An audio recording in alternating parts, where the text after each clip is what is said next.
The Igbo man learned that the government has nothing for him. So he learned to survive on his own. You will rarely ever find an Igbo man applying to the civil service or looking for a salary job.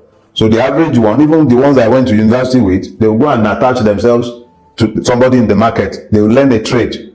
So they learned to do without government. They learned to discount the government completely. Which means that the Igbo man is better equipped than any other Nigerian to cope with our current circumstances, where the government has become completely useless. The Igbo man was already prepared for the uselessness of the government. So now that he is prepared for it, and everybody else have now decided to stigmatize the Igbo man, I can't blame the Igbo man for turning around and saying, it's none of my business, oh, enjoy your government. He didn't enjoy anything from the government before. So for somebody, and I'm talking about the average Igbo man who is like me and you. I'm not talking about the Ojibos or Kalus of this world or the Okorochas of this world who have always fed on the grievances of Ndi Igbo and made money by appeasement of government and then presuming to speak on behalf of. I'm not speaking to those ones. I'm speaking for the average man on the street who grew up believing that he has no portion in Nigeria, which was what fed the Biafran spirit and the demand for Biafra even 50 years after the Civil War. So I'm not speaking to the man on the street of Alaigbo. I'm not speaking to the trader in Alaba or at Aspanda or at Ladipo. All those ones, they have always lived with the mentality of being victims of the system. So when a victim of the system is telling you, leave me out of your protest, go and deal, because it wasn't gaining anything from the system in the first place. So if he wasn't getting anything from the system in the first place, he has nothing to lose if the situation becomes... The only thing that is happening now is that more victims are being recruited into the Nigerian mess. So why should he, who was always a victim, further victimize himself by joining those he believes are responsible for his victimhood? Unfortunately, it only assures the victimization of everybody. But it is now incumbent on those of us who know better to help him to understand that, yes, we understand that that was yesterday. But for us to all come out of this together, you would have to move away from that pain to now walk. Now at least everybody is now suffering. Yorubas will say that it means that until suffering is democratized, it is not possible to end it. The suffering in Nigeria has now been democratized. Long ago, I predicted that the Nigerian revolution will start in northern Nigeria. The only reason I said so at the time is because the North had always been the reason we could not find common purpose to fight the evil. But now that the person in power in the presidency is not a northerner and is at best a nominal Muslim, and the suffering has now been fully democratized, the northern street, I'm not talking about the northern elite, the northern street has no interest in forbearing and continuing to suffer. Why is it that all of a sudden everything that they tolerated during the years of Muhammadu Buhari is no longer tolerable? Have you considered that? Look, I don't know how long it's going to take, but if this mess continues, the problem that will consume this government will start in northern Nigeria. It's not going to start in the east. The Igbo man has more or less taken a position. I was always a victim. Go and solve your problem. Leave me alone in my little corner. If you like, steal all the money in the world, you still take that money to a market to go and buy something. And who will you find in the market when you get there? You find the Igbo man there. Whether it's food you are buying, whether it's building material, whether it's car, you find the Igbo man is there in the market waiting for you. So he's already in a position of advantage. So why would he disadvantage himself unless you people show him a readiness for change? So that is where we are right now. It might seem like nothing is going to happen, but something will definitely happen. You see, when people are talking out of ignorance, in fact, just ignore them. So that's what you call the coup of 1966. Yes, exactly. They are started again. Please, when they were protesting of hunger in this country, did the Igbos follow them? Were they not begging the Igbos to join in the protest to say, Big power, Big power? Did the Igbos listen to them? That means the man doesn't even know who is the Igbo man down here. He doesn't know. I'm telling you. The man that said that he was talking rubbish, he didn't know who is, anybody down here is not seen as an Igbo man. That's the meaning. He's not seen as an Igbo man. If not, why would you say, when did he hear see an Igbo man protesting? Protesting for what? We don't do such things. It's not in our character. We only tell you what we want and what we feel. We don't go burning things, killing. No, it's not in our character. The man should have told me one particular day or year or month when the Igbos were protesting. against anything in this But country. a lot of things will happen. The NSAS protest. So- Even the Lagos State government even blame. In fact, some people from inside Lagos State blame the NSAS protest on Igbos because they want to use and destroy Lagos No, State. can you imagine? But is that true? Please, is that true, my people, Nigerian? Is it true that the Igbos instigated the NSAS? You can imagine. That is one of the things that they are doing against people that some of us have been fighting so hard to clarify. You can imagine. Was it people that started NSAS? The answer is capital no. You know where it started. You know who originated it. Eh? Now, this thing want to happen and they are blaming Yamani. You can imagine. You can imagine. So please, that's a man or whoever is speaking. Go and check your record though. The Igbos are not planning any protest. The organizers have said it that the Igbos are not involved. We will never be involved. We will never be involved. Pure ED. Anybody that want to do it, we have done 99. What is 100? We survived Buhari's regime. I don't know what is Tinubu's regime. We don't equally overcome it. We will not protest. It is using your brain and your hand to do what you need to do. That's what we believe in. Not protest. We can only do what we are doing here so that the people will know and follow the right path. Not protest. That's what we are saying. Because we know very well that if any protest should happen and the Igbos get involved, they will bear the brunt. They will be the ones to bear the brunt. That is why ordinary statement made by one of our chiefs in Ajawa State here. What happened to him? He's still in detention up to today. In fact, he's still in jail up to today. 67-year-old man. The Lagos State government clamped him into prison for not making a statement that he needs protection since they cannot protect him. The man was clamped into prison. How does that pan out? Is that what you see? And you now say you want to go and do protest? When they did the election here last year, everybody saw what they did to people. Did you retaliate? No, did you retaliate? Don't you have the Yorubas and Hausas in the south? Did you go to any of them and say, okay, since you people are killing our brothers because which we start killing? We didn't do that now. So why will somebody be calling Yamani out of ignorance? They are the ones who are doing all this. You see, when they cause problem, they look for somebody to blame. That's their character. That is the character of the average northerner. This thing that this man said now, if you don't checkmate it now, it will spread like Wi-Fi. The Igbos have started. They are the one protesting against Tinubu. They are the one burning Nigeria. Meanwhile, the Igbos are not involved. Oh. They are not involved. That's why we are saying it loud and clear now. Let that man come and tell me where the Igbos are planning protests against anybody. We didn't do it under Buhari. Is it under Tinubu that we are going to be? For what? All of us are in it now. When Nigerians are ready to have a change, all of us will gather and say, this is what we want. The Igbos, we have tried it in 1967. But they said, no, what you said is rubbish. Is that not what we said in 1967 that we are talking about today? Is that not the same thing Ojukwu said in 1967 that is plaguing Nigeria till today? Since we have tried it and you said, no, now she don't look. That's what we are doing. The Igbos are now she don't look. So let nobody get them involved so that they will start killing them again. The one you people kill under Buhari is not enough. You want to continue now. The Igbos want to. Let them check themselves that who is the riot king in this country? Is it not the North? You mentioned the Quran war. You mentioned Muhammad war. Is that not them?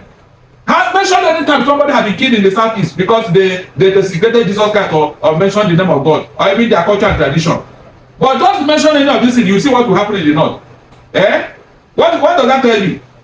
No, hold on. You remember when they wanted to do Miss Nigeria in Abuja? They said no, that they had to dedicate it to Calabar.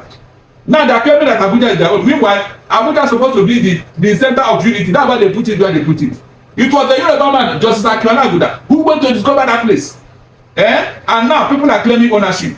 That's what Nigeria, that's how we are going to move forward. I said one day, you see this arrogance of the north. Some people will rise up against it. They will rise up against it. I'm telling you, because it's becoming too much. How can you be contributing nothing and every time you want everything to be given to you? The gold in Zamfara belongs to Zamfara, but the oil in the south here is for the whole Nigeria. You came out the way to claim 87% of the oil well. But nobody has 1% of any of the gold or mineral resources in the north. Can you imagine cheating? And the people here who claim to be wise, who claim to have gone to school, look at what they are doing. They are not even challenging this thing for one. They are just at the whip and caprices of the north. And because this thing has been going on for since 1960, that is why you believe that it must continue. Everything they want, they get it. Because they have the power, the monopoly of violence. Have they gotten anything by intellectual discussion? Have they, it's not through violence. Like now, Fulani herdsmen have surrounded the whole country, using force and intimidation to collect people's land by force. Is that what you call victory? What if other ethnic group begin to react in such a manner? Would that be Nigeria? No, somebody should answer me. Would that be Nigeria? If we begin to react the way the northern leaders are reacting, in matters that have to do with Nigeria, instead of them to bring their own discussion to the table, let them bring that intellectual vibrancy to convince me that what they are saying is true. Not that they will carry gun, carry matches, carry everything to force me to agree to their for what? So your advice is to make people to even put not at all. Why would they put that? I don't even advise them. They know what to do. They have not even gone through that before, so they will not start it now. Thank you so much. If you listen to this, Mr. Darlington and Professor Barrister Farotimi, what more can we say here? He said it all. I don't know. Now suddenly the Northerners just wake up. They just wake up from their slumber. During the time of Buhari, they were sleeping. They were sleeping with reckless government of Buhari, 8 years reckless government. They were sleeping because they were feeding large. Then, so they were not complaining. They were not complaining. But suddenly now, Tinubu took over from Buhari 8 years. After 1 year in office, they suddenly wake up. They are now speaking, looking for somebody to blame of their irresponsibility. Looking for somebody to blame of their failure. Yes, you guys do not have any reasons to complain. If others are complaining, if the Igbos are complaining, the South are complaining, the Northerners shouldn't be the one complaining or criticizing, be the one the most criticizing this government of Tinubu, because you guys have failed already. You don't understand. Suddenly you see all the Northerners. Ali Ndume, that one is just talking about this failure of this government. The other one is talking, Professor Usman, that one is speaking loud. He has been complaining anyways. You see this one, Gumina is calling for protest. During the time of Buhari, you guys were not calling for protest, this violence. But suddenly they just wake up because the sad person is not the president. Tinubu is not the president. You don't understand. Why? And why are you guys always, especially some of these imam, they are always looking for somebody to join head together by bringing Igbos to the matter, looking for somebody to bring of their failure, of the failure of the Northerners leaders. All the president we ever had in this country, majority of them are from the north. The richest person is from the north. The poorest person is from the north. All the unsecured land is from the north. The horrible uncultivated land is from the north. Anything you could think of, they are all from the north. Yet they failed in their responsibility. They cannot cultivate all the horrible cultivated land. They cannot cultivate. They cannot secure their land. Everything, they are in power. They are in control. I could tell you they control 70% of the resources in this country. Yet they cannot even meet the need of their citizens. You don't understand. So why are you guys suddenly complaining? The gold in Zamfara State belongs to the north. The oil in Niger Delta belongs to Nigerians. Why are they complaining? When Buhari was there doing everything they could do, wasting everybody's time, wasting all the resources, borrow excess money, spend it for no reason, taking this thing. Where were you guys? Where you guys were not complaining because you guys were feeding large there.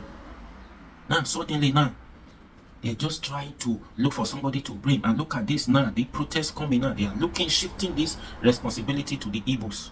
They are Igbo, and Igbo will always be the victim. They will always be the victim, especially in Lagos. And the Ohanese have already called since that Igbo do not have any reasons to complain. And they are made to complain, to protest. And they are not going for protest. And this one is not, protest is not for Igbos. They were not sleeping then when Tinubu came to Lagos. The Yorubas are shouting, a big power, hunger won't kill them, hunger won't kill them. What Igbo got to do with this problem now this country is currently facing? Igbo man learn how to develop themselves, how to manage, how to live with whatever conditions the government brings in. They are able, they are developed themselves to that level where they do not have to complain. After all, majority of them do not even work in government, not all the elite or those money politics. Majority of them, they pave way for themselves. They are doing their own businesses. They are making it. You don't understand? So I don't know why they suddenly wake up these times and just complaining. If they have been complaining like this, criticizing their own, when their own president, their own person is the president, they wouldn't be like this. It will not be. Not because Tinubu is the president. Tinubu is not giving you guys probably the money you guys demanded. He's not doing that. He's not doing this. You guys want to frustrate. That was exactly what they did during the time of Jonathan. Now Jonathan's South person is not the president today. So what happened? Look at where we are today. You shouldn't be the one complaining because everything belongs to you. So what else do you guys want? You're just looking for somebody to blame or their failure, of their irresponsibility. No, Igbo will not be the victim this time. Rather, the whole Nigeria will be victim, not the Igbos. Whether Igbo join this protest, they don't join, but they don't even have any reason. Anyways, yes, anybody can come and protest, but this protest is not, it is not from the Igbos. It's not being ignited by the Igbos. Not be only Igbos now, they face this problem. But Igbo are not even the one. They just like, they don't want them to be affected when it comes to, yes, because in Lagos that day, Abuja, everywhere you go is Igbo businesses everywhere, and those businesses will be the target from there. You don't understand? So you guys should just stay and solve on a problem until you realize that the money is not just to go and deposit money in the foreign account, but those money you are depositing there, you need to bring them and develop your country. The earlier the better for you guys. The richest man is from the north. Like I said, the poorest man is also from the north. So please, what do you think? Share this video, and please like, share, comment, and subscribe to this YouTube channel. I'll be your guy, run out for me. You don't understand? Hit the notification button after subscribing. Hit the notification button so that you get to see any video being posted from this channel.